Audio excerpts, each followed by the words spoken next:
में हम मोहब्बत की दुकान खोलने निकले थे और देखने को मिला कि लाखों करोड़ों लोगों ने इस देश में मोहब्बत की दुकानें खोली हैं। हर प्रदेश में सड़कों पे, बारिश में, गर्मी में, सर्दी में हमें यह देखने को मिला। देश के सामने कठिनाई जरूर है।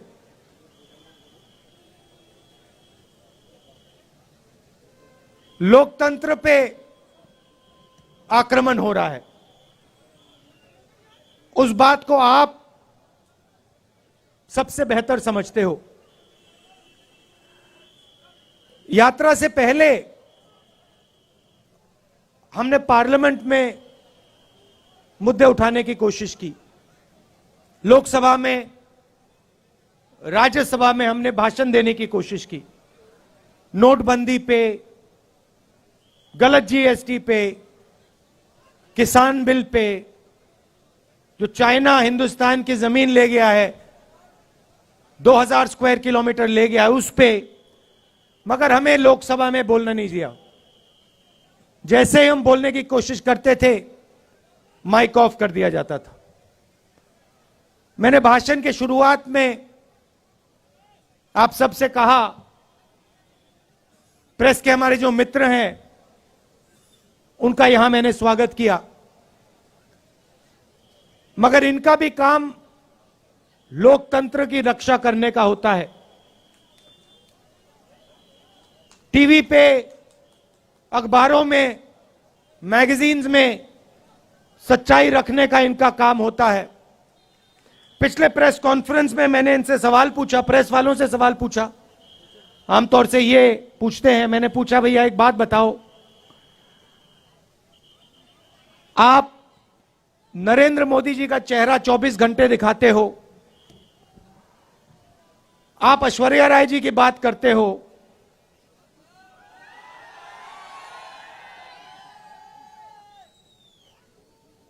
अक्षय कुमार की बात रखते हो,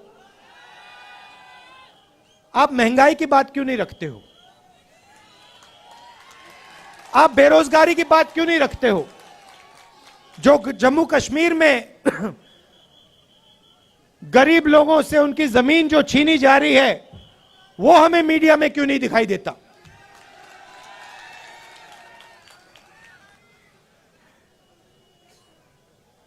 जो कश्मीरी पंडितों के साथ यहां सरकार अन्याय कर रही है। आज सुबह मेरे से मिलने एक डेलीगेशन आया और उन्होंने अपनी बात रखी। मैं हैरान हो गया। उन्होंने कहा, और मैं मीडिया के सामने ये कहना चाहता हूं, उन्होंने मुझसे कहा कि जब उनका डेलीगेशन लेफ्टिनेंट गवर्नर के पास गया तो लेफ्टिनेंट गवर्नर ने उनसे कहा कि तुम्हें भीख नहीं मांगनी चाहिए। यह देखिए, लेफ्टिनेंट गवर्नर ने कश्मीरी पंडितों के डेलीगेशन को कहा कि आपको भीख नहीं मांगनी चाहिए। लेफ्टिनेंट गवर्नर जी, ये भीख नहीं मांग रहे हैं, ये अपना हक मांग रहे हैं। और अगर आपको कुछ करना चाहिए तो आपको इनसे माफी मांगनी चाहिए।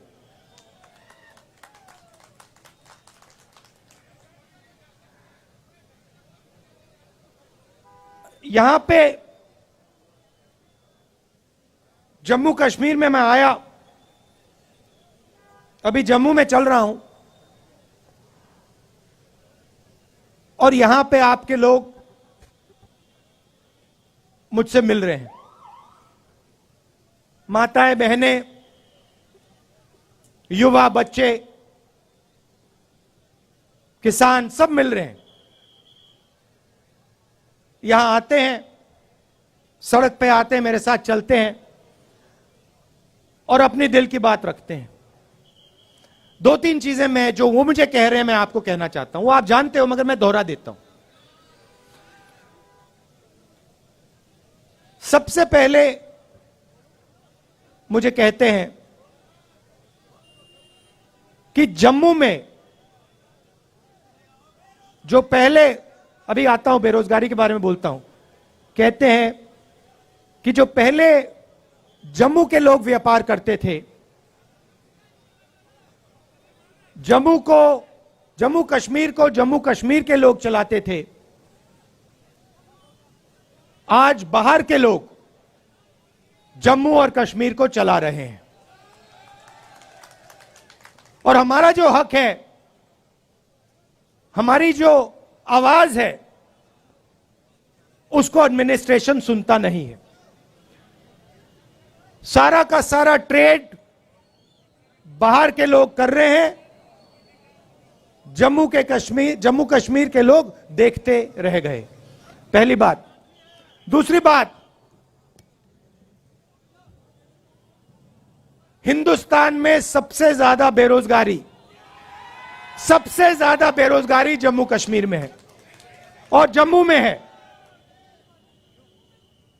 तो यहां पे स्टूडेंट्स पढ़ाई करते हैं,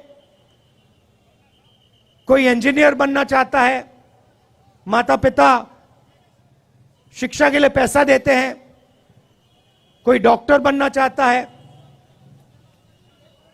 कोई लॉयर बनना चाहता है, कोई आर्मी में जाना चाहता है। पढ़ाई करने के बाद पता लगता है कि इस प्रदेश के लोग, प्रदेश के युवा लॉयर, डॉक्टर, इंजीनियर नहीं बन सकते हैं।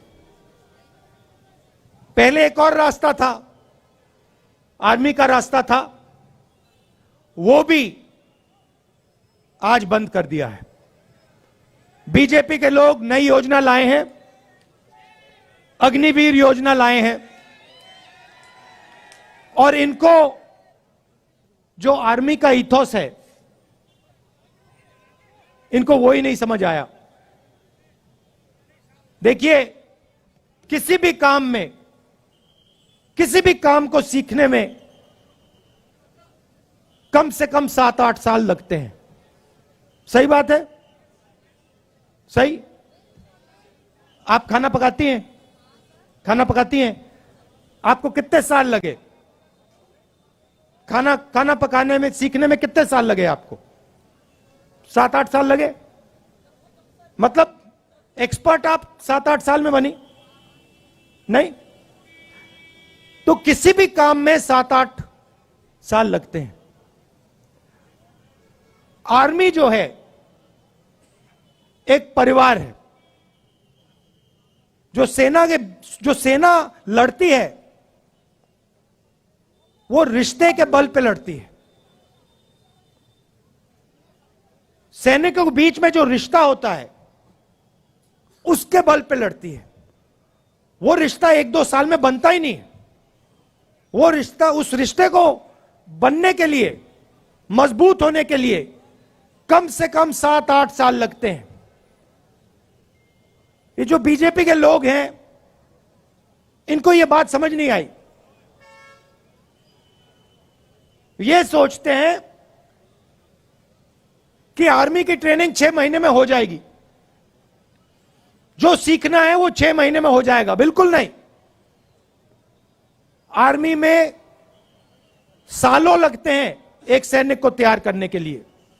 सालों लगते हैं उस सैनिक और दूसरे सैनिकों के बीच में रिश्ता बनाने के लिए। तो ये अग्निवीर योजना जो है, ये हिंदुस्तान की सेना को कमजोर करने की योजना है। और ये बेचारे जो हमारे आर्मी के लोग, ये कह नहीं सकते हैं, मगर मैं जानता हूं अगर इनसे पूछा जाए तो ये सारे के सारे कहेंगे कि ये अग्निवीर योजना के खिलाफ है, अग्निवीर योजना गलत है।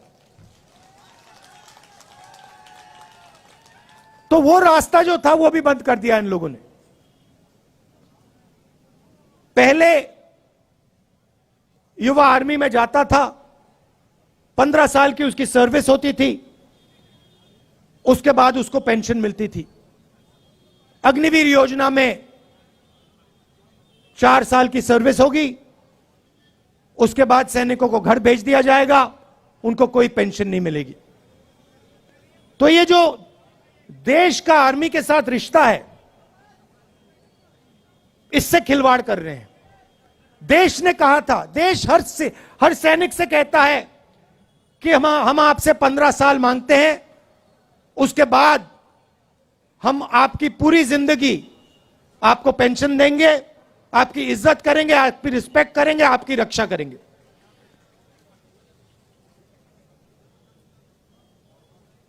तो ये अग्निवीर योजना जो पहले युवाओं के लिए एक रास्ता था, ये भी इन्होंने बंद कर दिया। बेरोजगारी क्यों आ रही है? क्योंकि सरकार चुने हुए 2-3 उद्योगपतियों के लिए काम कर रही है। ये देखो, यहां पे आपका पूरा का पूरा व्यापार जो भी आप करते हो, सारा का सारा उन्हीं 2-3 उद्योगपतियों के हाथ चला जाएगा। सच्चाई है। और नरेंद्र मोदी जी ने आपसे कहा था कि देखिए, नोटबंदी काले धन के खिलाफ योजना है। काला धन मिट गया क्या? नहीं मिटा ना। भाइयों और बहनों, नोटबंदी और गलत जीएसटी योजनाएं नहीं है, ये हथियार हैं। ये छोटे व्यापारियों को, स्मॉल और मिडिल साइज बिजनेस वालों को मारने के, खत्म करने के हथियार हैं। और सच्चाई ये है कि इस देश को रोजगार सिर्फ ये लोग दे सकते हैं। ये जो 2-3 बड़े उद्योगपति हैं, ये देश को रोजगार दे ही नहीं सकते, कितनी भी कोशिश कर लें, ये नहीं दे सकते हैं। तो इन्होंने क्या किया, नरेंद्र मोदी जी और बीजेपी ने क्या किया, जो हिंदुस्तान की रीढ़ की हड्डी है, जो रोजगार देने वाली रीढ़ की हड्डी है, छोटे व्यापारी, स्मॉल और मीडियम बिजनेस, इस रीढ़ की हड्डी को इन्होंने तोड़ दिया है। इसीलिए आज पूरे देश में, सिर्फ जम्मू कश्मीर में नहीं, पूरे देश में बेरोजगारी फैल रही है। आप दूसरा सवाल पूछोगे, महंगाई इतनी क्यों बढ़ रही है? वही कारण है। पूरा का पूरा धन हिंदुस्तान का 2-3 उद्योगपतियों के जेब में जा रहा है। पहले पेट्रोल का दाम क्या होता था? आज कितना है? 100 रुपए। तो जब आपके जेब में से जो 50 रुपए निकल रहे हैं, वो कहां जा रहे हैं? हवा में तो गायब नहीं हो रहे, कहीं ना कहीं तो जा रहे होंगे। क्या वो छोटे व्यापारियों की जेब में जा रहे हैं? नहीं। किसानों की जेब में जा रहे हैं क्या? नहीं। बेरोजगार युवाओं की जेब में जा रहे हैं क्या? नहीं। ये गैस सिलेंडर के दाम बढ़ रहे हैं, उसका पैसा कहां जा रहा है? वो भी 3-4 लोगों के पास। अभी यहां पे आपका सेब आते हैं, सेब बिकते हैं, फायदा किसको जाएगा देख लेना। तो पूरा का पूरा धन, देश का पूरा धन 3-4 लोगों के हाथ में जा रहा है, और बाकी हिंदुस्तान बेरोजगारी, महंगाई का सामना कर रहा है। इसलिए हमने ये यात्रा कन्याकुमारी से कश्मीर तक शुरू की, और इसमें आपने हमारी जबरदस्त मदद की है। आप ये मत सोचिए कि 3500 किलोमीटर चलना आसान है। यह आसान काम नहीं है। जब हमने शुरू किया था, हमने सोचा कि ये देखो काफी मुश्किल काम है, मगर चलने के बाद पता लगा ये तो आसान है, कोई मुश्किल नहीं है इसमें।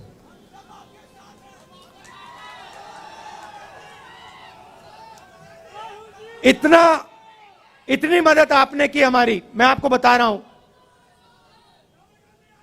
सुबह हम उठते 5 बजे सुबह उठते थे, अब यहां पे सिक्योरिटी वालों ने कहा है कि 7 बजे निकलना है। मैं चाहता था 6 बजे निकल जाना चाहिए, मगर इन्होंने कहा नहीं 7 बजे निकलेंगे, चिट्ठी लिख दी, तो मैंने एक्सेप्ट कर ली बात। मगर हम निकलते थे सुबह, पूरा दिन चलते थे,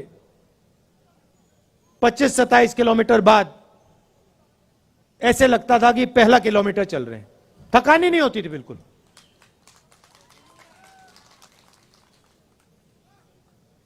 पूरा अपने पूरी मदद की, पूरी शक्ति डाली, प्यार दिया यात्रा को। किसी को चोट लगती थी आप एकदम उठा लेते थे, मदद करते थे। काफी लोग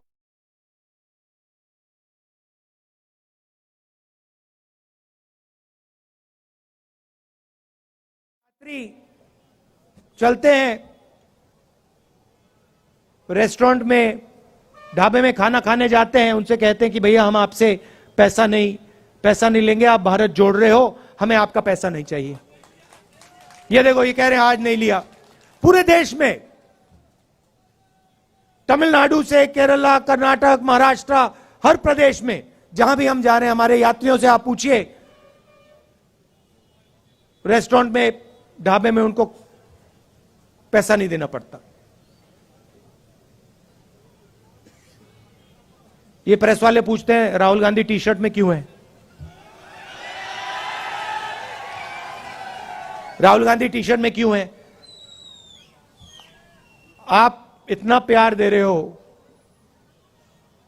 इतनी मोहब्बत दे रहे हो कि मुझे ठंड नहीं लग रही। भैया इनको बात नहीं समझ आएगी, आ ही नहीं सकती। मैं आपको बता रहा हूं, पसीना आ रहा है मुझे अभी। तो ये मुद्दे हैं, और सबसे बड़ा मुद्दा अंत में जो आपका स्टेटहुड का मुद्दा है, उससे बड़ा कोई मुद्दा ही नहीं है। तो आपका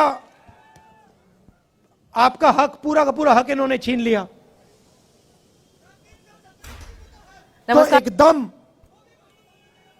कांग्रेस पार्टी पूरा समर्थन आपको, जो आपका स्टेटहुड है उसको रीइंस्टेट करने में पूरा हम दम लगा देंगे। आपने इतना प्यार दिया, दिल से आपका मैं धन्यवाद करना चाहता हूं। और अभी हम आपके साथ और चलेंगे, आपसे मिलेंगे, इसके लिए बहुत बहुत धन्यवाद।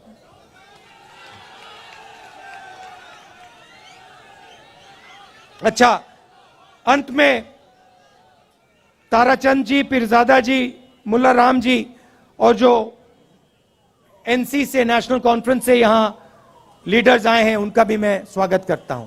धन्यवाद। जय हिंद। बहुत बहुत धन्यवाद राहुल जी।